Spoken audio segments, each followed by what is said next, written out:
Hi, Joe. Hello, Wendy, and everybody else watching this YouTube video. Welcome to our garden on the north end of Salt Spring Island. It is a winter day here, January 6, 2016, and you know what we're about to do? This is what we're about to do.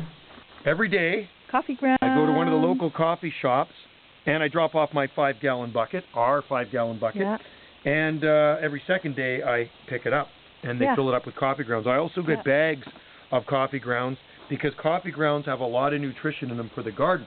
They do, yeah. And since we started using these things, I guess a year or two ago, I have not fertilized my plants once, especially the palm trees. Everything is so green, and it's because of these coffee grounds. So you can also because use they actually have nitrogen, phosphorus, and potassium. Lots of good So nutrients apparently in there. there's 2% nitrogen. Okay, which isn't a ton, but it's enough to keep the palms happy. And then 0.3% phosphorus and 0.3% potassium. So the last two, actually, your soil will benefit from it right away. But the nitrogen, actually, it takes a little while, hey Joe, to break down.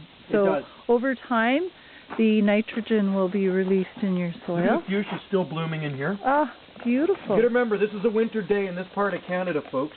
Yeah. And you're gonna get some coffee filters in here. Those actually break down too. Not a bad thing. Yeah. And there's a few lumps. You just break them up a little bit.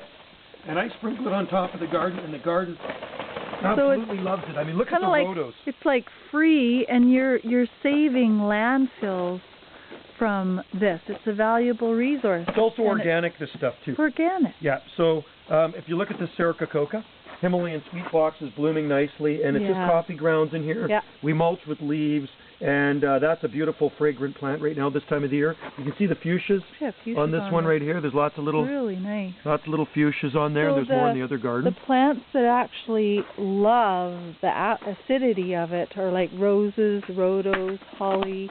Broadleaf evergreens really like it in here. Apparently, blueberries, cranberries, and citrus fruits like the acidity. Like it too. Your camellias love it. I mean, look at the camellias over here.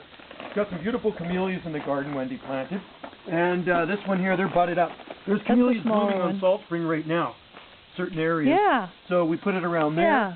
And also the variegated fatsia. We have fatsia trees all over the property. Beautiful. This is a variegated one. And we'll put some around there. And there's a laurel in there, a variegated laurel. So it also, what we found, well, we've heard it deters slugs and snails. And it also keeps your cat out of the garden. We have one little cat left here, and it keeps the cat out of the garden. We really noticed that. And at one time, before Joe and I were together, there were 7 cats, and they were always in the garden. So Joe and I started putting coffee grounds in here. And by that time, there was maybe 3 cats here. And we noticed, that it helped. They don't like to get the grit in their paws. It's just beautiful stuff. I love it. It is. Really easy to work with. So, 5-gallon bucket. And then you can also put it in your compost bin with the leaves. Absolutely. Look at this palm, how green it is. This is one of our locally grown, seed-grown palms we've done here. That's a hybrid. Look at how green that is. Yeah. No fertilizer, just coffee ground. Yeah, coffee ground. See the hydrangea? Palms love it. Hydrangea, still nice and green. Yeah. Hasn't even been frosted yet. No. This one's got leaves coming out on it. And here's some more fatsia here, too. There's my little baby camellia. It's called Taylor's Perfection. Even this, too, eh? So, Worthy chrysanthema. Yeah.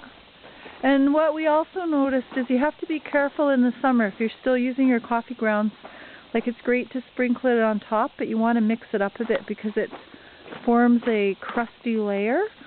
So it's okay to even put in your vegetable garden. It kind of helps retain moisture in your soil, but you want to break it up a bit. Absolutely. And as it goes deeper, like over time, the nitrogen will be released as it breaks down. Because we live on rock here, on this end of the island, we're making our own soil. There's very little, it's a very thin membrane of soil in our upper garden here. The lower back of our acreage has really good soil, but it's too far.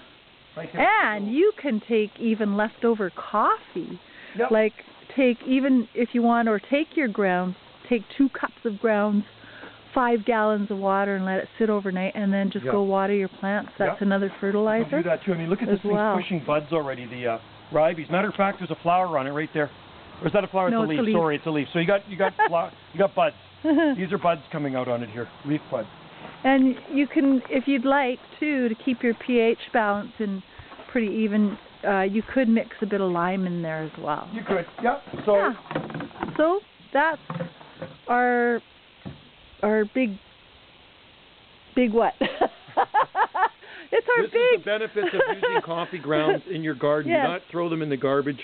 You know, go to your local coffee shop, and also save your own coffee grounds and throw them in the garden, because I'm telling you, man, look at how green these plants are. Look at this. Look at this camellia, fully budded up, and the only fertilizer that gets is coffee grounds. There's the Lysisteria formosa, still nice and green. The Himalayan honeysuckles, and even the jasmine.